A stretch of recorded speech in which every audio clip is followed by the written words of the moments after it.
So let's say you've arrived at the decision you're gonna rebuild. So Matt, I will kick it to you. What types of players specifically, and we can get into specifics in this episode, are you looking to sell? Is it just veterans, or is it players that their value spiking, or players where you're just like, get this player off my roster, I don't want him anymore? Like, tell me, what kind of players are you looking to get rid of? Yeah, honestly, running backs as a whole, from a rebuilding perspective, you should be very short sighted on. Simply because you have a very, very small handful of guys that are going to be elite or even fantasy starters, like viable fantasy starters, by the time your window comes along. If you are in a full rebuild, if you're in a full rebuild, chalk next season. So think of a guy like Tyrone Tracy, right? Very cheap asset. You have an incredible chance at a return, at a huge return on investment right now. He is a type of guy, because he's so young, that people can really trick themselves into like, no, Tyrone Tracy's like one of my core guys.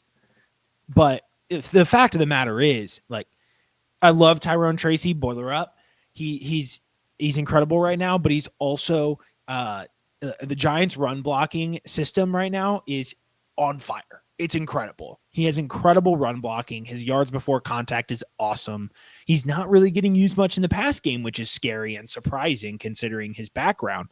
But so you mentioned veterans, and that's kind of the obvious play, right? Like, get rid of your guys that are going to, plummet in value. But there is also a really good opportunity to sell on running backs, because think about the amount of times we've gotten, waiver wire guys, old veterans getting recycled, Kareem Hunt's coming back, guys like Tyrone Tracy, fifth round rookie picks, late fourth round rookie picks, getting used.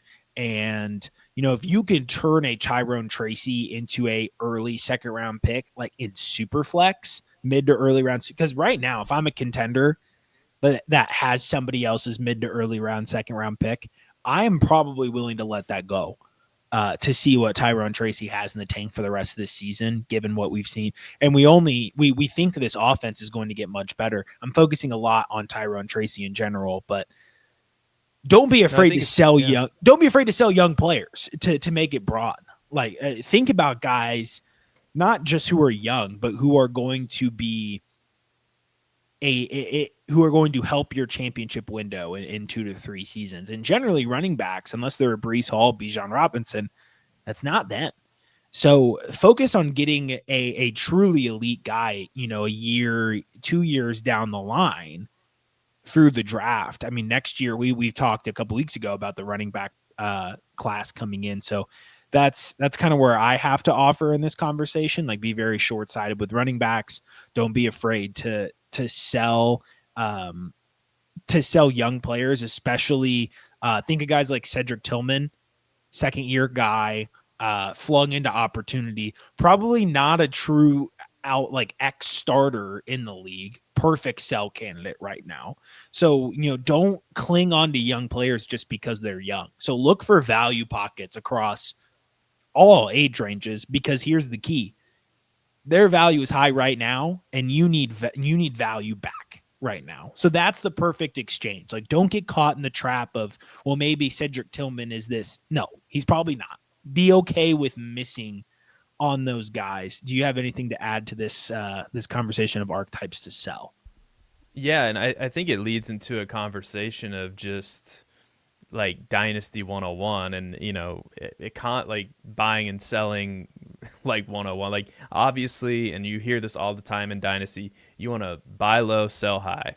And so if you're rebuilding, the plain and honest truth is everybody's on the table. And we'll get Yep. into more specifics later.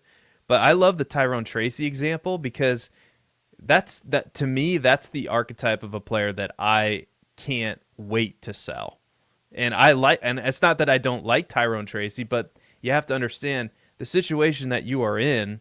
You're trying to gain as much value, as much realized value as you possibly can. And so turning Tyrone Tracy who was probably a fourth round, third round rookie pick into a second round rookie pick plus.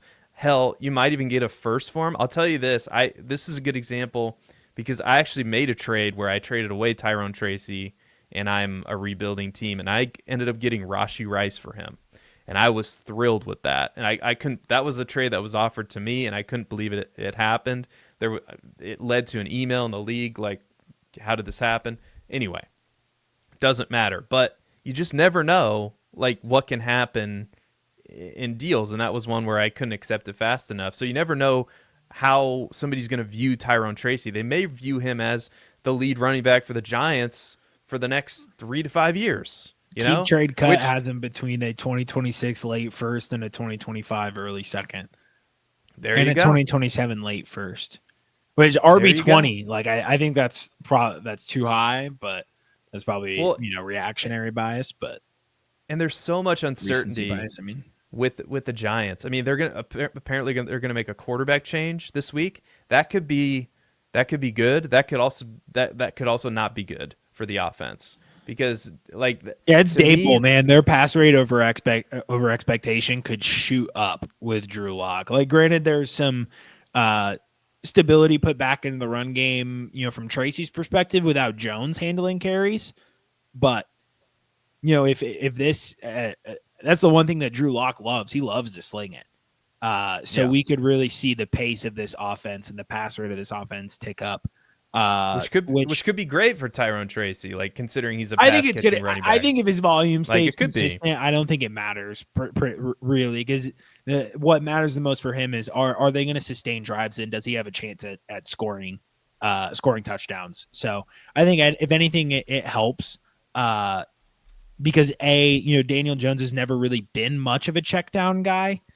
He did with Saquon in town, never really threw to much any other back that was around. So maybe that changes with Drew Lock under center.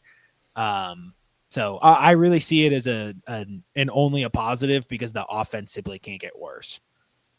Yeah. And so again, Tyrone Tracy is a perfect example. I'll give you another guy that is on my sell list right now. And it's not because I don't like the player. It's just because if you're in this situation where you're a rebuilding team, you're trying to get as much certain value as like you're trying to stockpile, liquidate your assets, and that's Jaden Reed. Like you look at his target share in the offense, and you look at his production in the offense, like it's kind of been hot and cold. Like he started with that massive week 1, and since then it's been up and down, and that's because they have a lot of good options in that offense. They've got Josh Jacobs and Dontavian Wicks and Tucker Kraft and Christian Watson, and you just never know which one's going to catch the touchdowns on a weekly basis. I didn't mention even Romeo Doubs.